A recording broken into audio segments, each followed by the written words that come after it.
Le port des masques est l'une des mesures phares pour éviter la propagation du coronavirus au Togo. Il a été rendu obligatoire depuis plusieurs semaines déjà, mais de plus en plus dans les communautés, il apparaît difficile pour les populations de pouvoir sortir avec cet objet. Les masques tombent de plus en plus malgré les mesures mises en place. Nous allons essayer de faire le point de la situation avec notre invité du jour, colonel Odabalo Awate. Colonel Awate, bonsoir. Bonsoir. Merci à vous d'être notre invité. Vous êtes le président du comité de gestion et suivi des mesures barrières dans les marchés de Lomé. Vous êtes surtout le maire, le préfet de la préfecture d'Aguenivé. Alors, quand on regarde un peu l'évolution du coronavirus au Togo ces derniers jours, nous avons dépassé la barre symbolique des 1000 cas. Aujourd'hui, on est à 1001 cas confirmés. Mon colonel, qu'est-ce que vous en dites? Merci.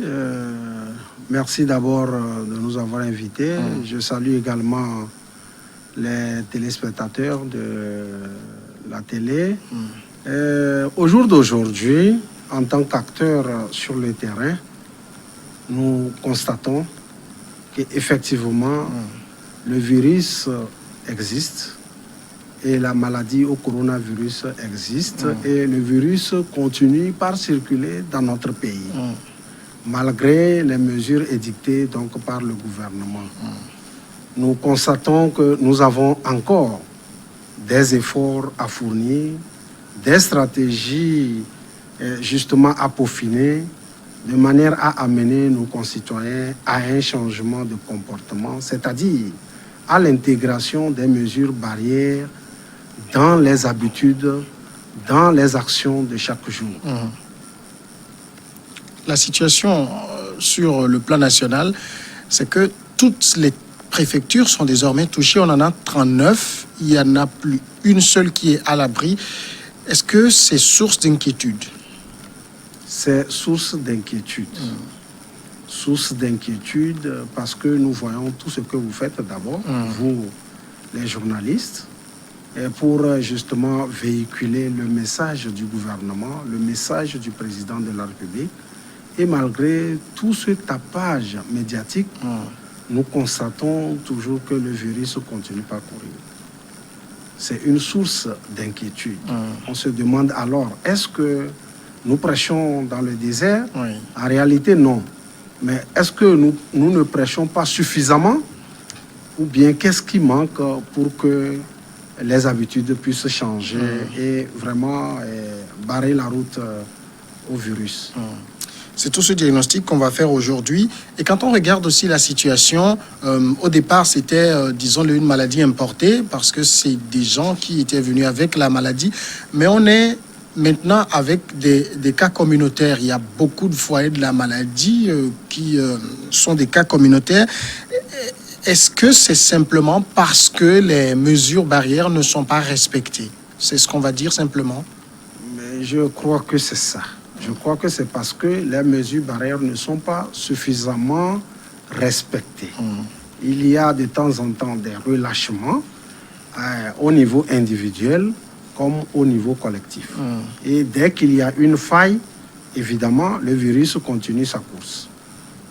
Et dans ce cas, qu'est-ce qui n'a pas marché? Puisque vous l'avez dit, dès le départ, les autorités ont mis un accent particulier sur la sensibilisation. Les médias ont été mis à contribution et jusqu'à aujourd'hui, et c'est même ce qu'on fait là actuellement, nous continuons cette sensibilisation. Qu'est-ce qui n'a pas marché? Je dirais qu'il y a des concitoyens qui n'ont pas adhéré ou qui ne croient pas encore, qui pensent qu'il va falloir peut-être assister à des décès plus nombreux ou bien voir des gens en train de souffrir avant d'accepter. Il y en a comme ça, il y a des symptômes, mais en réalité, au jour d'aujourd'hui, on devait dépasser ce niveau-là et comprendre qu'effectivement, la maladie, elle existe, le virus existe, et surtout que c'est mondial. Vraiment mondial.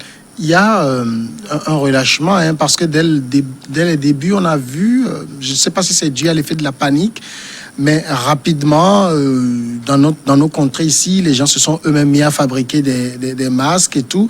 Mais aujourd'hui, les masques tombent de plus en plus, disons-le, dans nos communautés. À quoi est dû ce relâchement? Bien, ce relâchement est justement dû au fait que il y a beaucoup de personnes qui se disent fatiguées. C'est-à-dire, il y a des gens qui sont impatients, qui se disent qu'on aurait dû déjà trouver un remède à cette maladie. Il y en a aussi, et c'est général, vous savez, le changement de mentalité et d'habitude, ça prend du temps à venir. Et donc, sans être très convaincus, il y en a qui portent le masque ou font semblant de respecter les mesures barrières. Quand ils sont dans un public ou en un lieu où ils pensent qu'il y a des autorités ou bien il y a la force spéciale qui est là, ils essaient donc de respecter. Mais une fois loin des yeux des autorités, reprennent leur habitude. C'est ça qui explique que sur les grandes voies, sur les lieux de grands rassemblements officiels et tout, vous voyez que les gens respectent les mesures barrières dans leur ensemble. Mais lorsque vous les surprenez dans le quartier, dans un coin de rue, vous remarquez que les gens sont très relax, ils causent comme ils veulent, ils sont très rapprochés et surtout sans masque. Voilà. Ça veut dire que c'est le changement de mentalité, le changement d'habitude qui prend du temps à venir. Alors, au niveau de votre préfecture, par exemple, la préfecture d'Aguenivé, je sais que tous les préfets ont été mis à contribution pour l'application ou le respect des mesures édictées par l'autorité. Qu'est-ce qui a été justement fait à votre niveau? Parce que la préfecture d'Aguenivé, dès le départ, quand on donnait les cas, c'était l'une des préfectures les plus touchées. C'est vrai. Mais au niveau de chaque préfecture, comme vous venez de le dire, il y a un comité local donc, de gestion de la riposte au Covid-19. Il en existe donc dans la préfecture d'Aguenivé et le préfet est le président donc, de ce comité. Qu'est-ce qui est fait concrètement?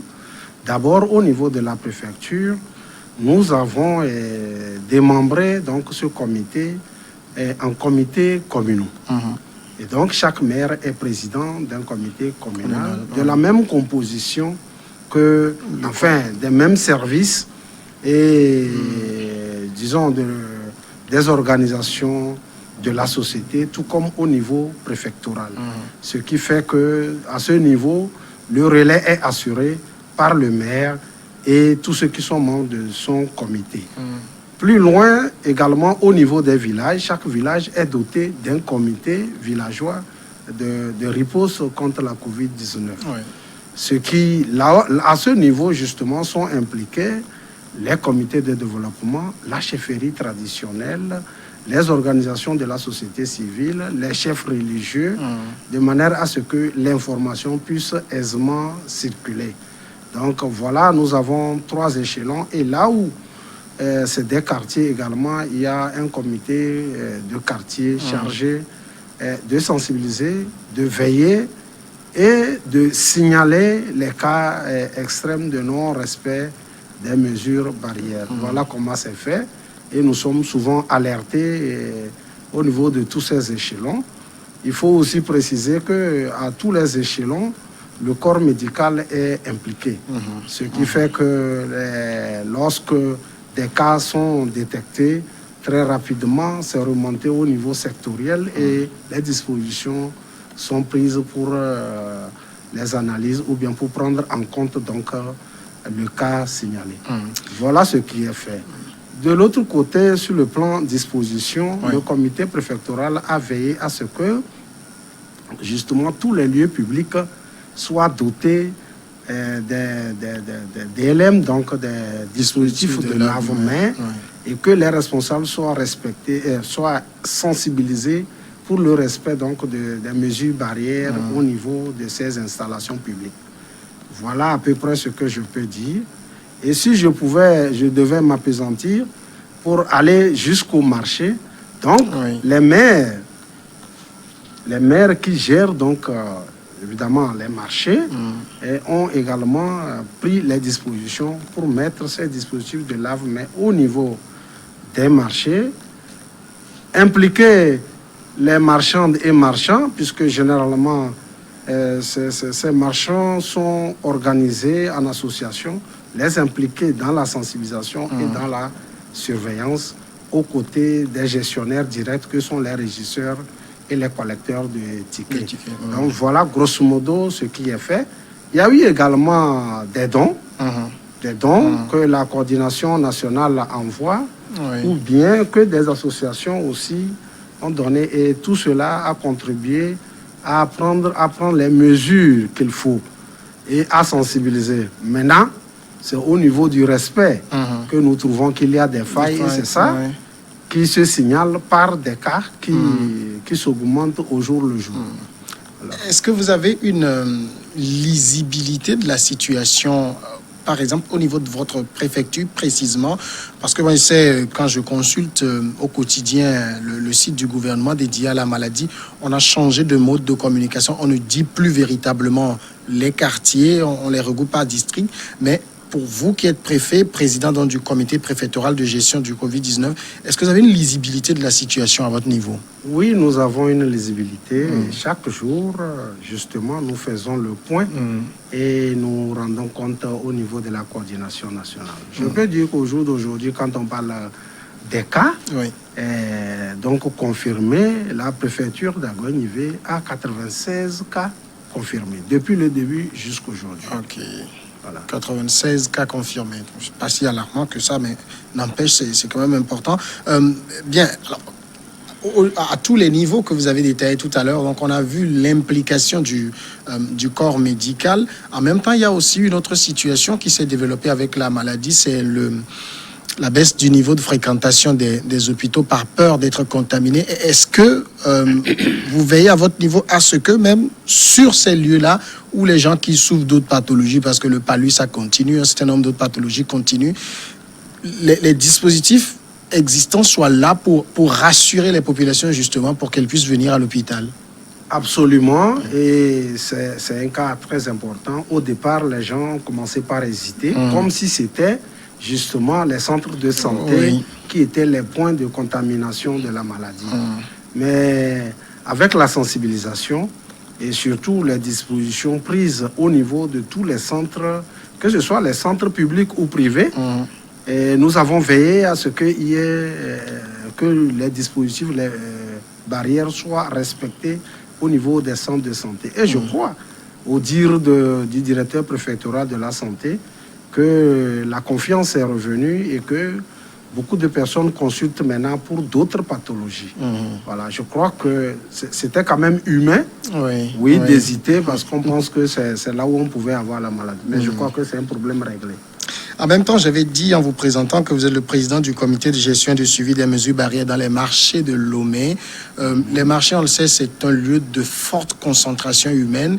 C'est vrai qu'il a été dit que beaucoup de choses ont été faites, beaucoup de consignes ont été données justement pour le respect des mesures barrières sur les marchés. Et quand on y va, le constat, c'est pas tout à fait ça. Vous l'avez remarqué aussi? Vous avez raison, c'est vrai. Le comité chargé du suivi du respect des mesures barrières dans les grands marchés de Lomé a fait la tournée dans les 64 marchés du Grand Lomé. Et le constat est réel. Nous avons des marchés clôturés et nous avons des marchés qui ne sont pas clôturés. Donc, c'est plus difficile dans les marchés non clôturés de faire le contrôle. Par contre, dans les marchés contrôlés, enfin clôturés, j'allais dire, c'est plus facile. Au niveau des entrées, il y a donc des dispositifs de lave-mains.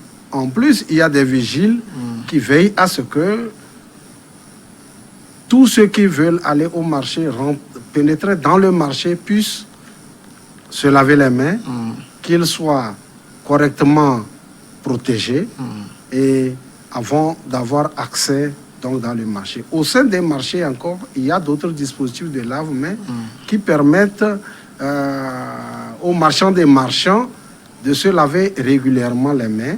D'autres ont leur gel, donc ne le font pas, mais il y a ces dispositifs-là. C'est dire que, c'est vrai, au niveau des marchés, nous avons une grande difficulté. Oui. C'est le respect de la distanciation physique. C'est quasiment impossible. C'est surtout les jours d'affluence. Mais les autres jours, c'est plus relax. C'est plus relax et souvent, les marchandes et les marchands, tout comme les usagers des marchés, arrivent à respecter les mesures barrières. Mais les jours d'affluence, vraiment, c'est quasiment impossible.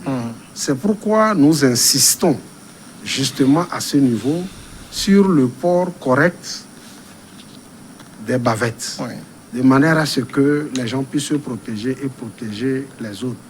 Nous insistons également sur le lavage des mains et particulièrement l'interdiction aux usagers de toucher aux articles que les marchandes et les marchands exposent. Voilà à peu près ce qu'on arrive à faire et la sensibilisation continue. Surtout, nous avons des marchés où il y a la sonorisation. Donc, régulièrement, les messages sont passés pour rappeler à ceux qui oublient le port correct des bavettes. Plus loin, il y a des équipes mobiles qui circulent, qui sont instituées par les maires et les gestionnaires directs des marchés, qui circulent pour rappeler les gens à l'ordre. Parce que vous savez, vous l'avez même constaté, il y en a qui mettent mal les bavettes, soit c'est le nez qui n'est pas couvert, ou bien plus grave, il y en a qui mettent correctement leurs bavettes. C'est au moment où ils veulent s'adresser à quelqu'un qu'ils baissent leurs bavettes. Parce que justement, ils pensent que ça empêche de se faire entendre et comprendre, donc ils baissent. Et ces vigiles institués par les maires et leurs gestionnaires essaient de rappeler les uns et les autres à l'ordre. Mais vous savez, la gestion de la ressource humaine est toujours difficile parce qu'il y a des aspects, il y en a qui ne comprennent pas, ou bien il y en a qui ont d'autres raisons qu'ils évoquent, mais ces raisons ne sont pas des raisons suffisantes. Et justement, nous étions obligés d'instruire que l'on passe à la sanction, justement pour pouvoir rappeler aux gens qu'ils sont dans le marché et que là-bas, c'est vraiment plus on doit être plus respectueux, on doit être plus discipliné dans le respect du port des bavettes. Est-ce que vous avez la collaboration de la FOSAP au niveau de votre préfecture aujourd'hui? Absolument, à tous les niveaux, que ce soit au niveau de la préfecture ou même au niveau du comité de suivi du respect des mesures barrières. Nous travaillons en parfaite collaboration avec la FOSAP, qui est toujours représentée au niveau des marchés. Et quand il y a des déplacements spécialement également, nous avons des éléments qui viennent, qui participent à la sensibilisation et qui participent aussi à la sanction au cas où il y a des récidivistes, parce qu'il y en a qui défient publiquement l'autorité quand il s'agit de respecter la loi. Donc ces cas sont toujours gérés avec le concours de la FOSAP. Et aujourd'hui, on voit donc l'enjeu, c'est d'arriver à maintenir le niveau de vigilance des populations. Et on l'a rappelé, les sensibilisations, ça se poursuit. C'est ce que nous sommes en train de faire. Sur beaucoup de médias, c'est fait. Malgré cela, les mauvais comportements sont là. Quel est votre plan de riposte, justement, pour maintenir ce niveau de vigilance? Bien. Actuellement, le plan de riposte, c'est d'abord de continuer toujours la sensibilisation, intensifiée, mais surtout cibler. Cibler des groupes ou des lieux pour aller spécialement veiller au respect des mesures, les rappeler et au besoin sanctionner. Parce qu'au jour d'aujourd'hui, lorsqu'on parle globalement, on a l'impression que les gens comprennent. Mais il faut aller trouver les gens dans leur bureau, dans leur atelier, pour vraiment voir si ce qu'ils ont saisi, s'ils mettent cela en application. Et je crois que c'est à cette phase que nous allons nous consacrer. Donc, passer, je donne un exemple simple. Oui. Nous nous sommes entendus avec les présidents des comités communaux par semaine cibler un certain nombre de lieux. Dire par exemple, nous visitons 10 ateliers, 5 écoles, 2 dispensaires, etc. Et faire le point, et sanctionner, et faire le rapport à la réunion hebdomadaire. Cela va nous permettre d'apprécier. Au jour d'aujourd'hui, il y a les églises, il y a les mosquées aussi qui s'ajoutent. Oui. Donc, pour la surveillance, il y a des équipes formées, mixtes avec la FOSAP, qui sont toujours au niveau des églises qui sont autorisées et au niveau des mosquées autorisées pour suivre. Et là-bas, nous saluons la collaboration des responsables des églises et des mosquées qui mettent déjà une équipe de riposte à leur niveau. Oui. Et lorsque le comité envoie une délégation, c'est juste pour appuyer l'équipe interne. Oui. Ça facilite donc le travail. Parce que lorsque nous allons et que le responsable de l'église ou de la mosquée n'a pas mis un petit comité en place, ça devient plus difficile pour travailler individuellement avec chaque croyant qui va pour la prière.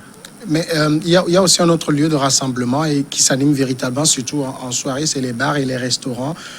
Vous avez une maîtrise à ce niveau-là? Justement, au niveau des bars et des restaurants, les restaurants encore, c'est encore plus facile. Mais vu la multitude des bars, c'est encore plus difficile là-bas. Oui. Et les bars, nous les mettons en 2 ou 3 catégories. Il y a des bars qui ne sont pas très animés, où c'est calme, où quand vous arrivez, vous pouvez retrouver des gens qui sont quand même responsables parce que la distanciation est respectée, les gens ne boivent pas avec les verres, ils boivent avec les bouteilles. Alors, il y a d'autres bars moyens, mais avec la musique, ça attire beaucoup plus de gens et il y a surpopulation. Et il y a des bars dancing qui également font beaucoup de bruit où on trouve une grande masse. Mais lorsque la FOSAP arrive sous notre institution ou le maire, sous la surveillance du préfet ou du maire, donc dès qu'on voit que ce n'est pas respecté, on demande aux responsables de fermer. Okay. Mais il y en a qui font l'effort de respecter. Mais il faut dire que là-bas c'est plus difficile, étant entendu que les gens consomment de l'alcool et la collaboration n'est pas toujours aisée avec les membres du comité, tout comme la FOSAP.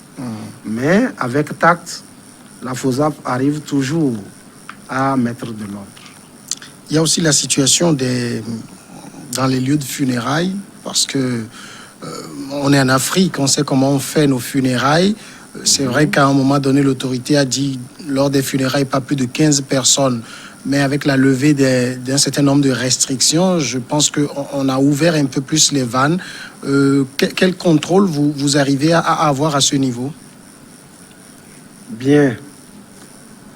C'est vrai qu'on rappelle toujours la loi, mais quand on y arrive, souvent on trouve plus de personnes. Oui. Et la consigne, quand on trouve plus de 15 personnes, il faut les disperser. Okay. C'est la consigne. Là, parce que tout ce que vous allez dire, les gens ne vont pas comprendre. Et à partir du moment où il s'agit de décès, nous conseillons que les gens aillent par vague.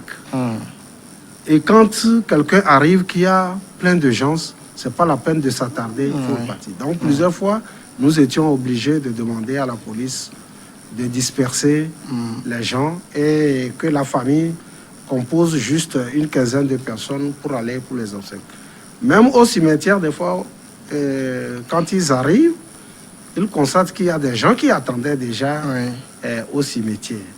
Alors, ce qui est donné là-bas comme consigne, c'est qu'il faudrait donc que les gens s'éparpillent dans les cimetières et que ne soient pas attroupés. Voilà. Et il y a des situations où des fois on ne veut pas exercer la force parce qu'au cimetière c'est un peu plus compliqué. Oui. Voilà. Mais généralement au cimetière aussi, quand on parle aux gens, on dirait qu'ils écoutent mieux. Voilà. Colonel Awaté, je l'ai dit en entrée d'émission que nous avons dépassé la barre symbolique des 1000 cas. Quelles sont vos craintes et vos espoirs pour les mois à venir? Bien, les craintes. Mes craintes, c'est surtout au niveau du relâchement. Parce que j'ai bien peur. Si les acteurs n'incluent pas les sanctions dans la sensibilisation, j'ai vraiment peur que le relâchement s'accentue. Ça, c'est ma crainte, ça. Mais si tous les acteurs s'accordent à donc appliquer les sanctions, et je crois qu'on peut toujours dissuader, maintenir le niveau de respect des mesures barrières. On va terminer par là, colonel Awaté. Si vous avez un dernier message à passer, il serait lequel? Si j'ai un dernier message à passer, ce serait d'exhorter nos concitoyens vraiment à un effort dans le respect des mesures barrières. Et cet effort consiste à donc inclure les mesures barrières dans les habitudes. Tout comme se lever, se débarbouiller, tout comme se lever, se laver les mains, ou bien prendre sa brosse ou son cure-dent. Il n'y a que ça, c'est la solution jusqu'au moment où on pourra trouver donc le remède contre le virus du corona. Mon colonel, merci d'être passé répondre à nos questions. C'est moi qui vous remercie. Colonel Odabalo Awaté, président du comité de gestion et suivi des mesures barrières dans les marchés de Lomé, préfet d'Aguenivé. Voilà qui nous conduit à la pause. Maintenant, on va regarder ensemble le journal et puis on sera de retour dans une dizaine de minutes pour Regard croisé.